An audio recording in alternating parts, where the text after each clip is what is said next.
முன்னாடி முத்தினா என்னன்னு தெரியணும். முக்தி தெரியறதுக்கு முன்னாடி பக்தினா என்னன்னு தெரியணும். பல வாரம் பேசியிருக்கோம் இங்க பக்தியை பத்தி இல்லையா? பக்தி அப்படி என்பது என்னது? பக்தி இக்கு வந்துருச்சுன்னா அது வேற, இத்து வந்துச்சுன்னா அது வேற. மாணிக்க வாசக பெருமான் திருவாசகம் முழுக்க கொட்டி தீர்த்தது பக்தி. நல்லா புரிஞ்சுங்க. தோத்திர நூல்கள் அத்தனையும் தோத்திரம் சொல்லி இறைவனை பாடினால் அதற்கு பேர் பக்தி. சாத்திரம் சொல்லி இறைவனை வணங்கினால் அதற்கு பேர் பக்தி. நல்லா புரிஞ்சுக்குங்க. புரியுதுங்களா? தோத்திரம் என்பது வேற, சாத்திரம் என்பது வேற. தோத்திரம் என்பது இறைவனிடத்தில் கையை கட்டிக்கிட்டு நிக்கிறது. கையை கட்டிக்கிட்டுனா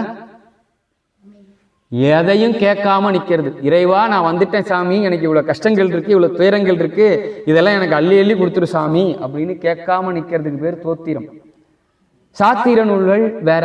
சாத்திர நூல்கள் என்ன பண்ணுவாங்க? இது நடக்கிறதுக்காக இதை செய்யறோம், அதை செய்யணும், இதை செய்யணும் அப்படின்னு சொல்லிட்டு சில சாத்திரங்கள் இருக்கும். பக்தியோட இறைவனிடத்தில் போய் என்ன பண்ணுவாங்க? அதை செய்து, அதை பாடி, அந்த சாத்திரங்கள் செய்து அவங்க ஏதோ ஒரு எதிர்பார்ப்போட இறைவனிடத்தில் என்ன பண்ணுவாங்க அப்படின்னு கேட்டீங்கன்னா அந்த பூசணைகளை செய்வாங்க.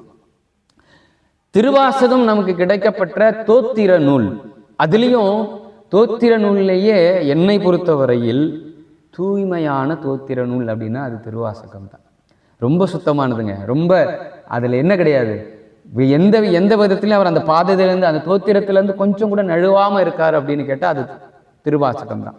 ஏன் அப்படின்னு கேட்டிங்கன்னா, பாடிய 658 பாடல்களிலும் பதிந்த 51 பதிகங்களிலும் மாணிக்க வாசக பெருமான் எந்த பலனையும் இறைவனிடத்தில் கேட்கவில்லை.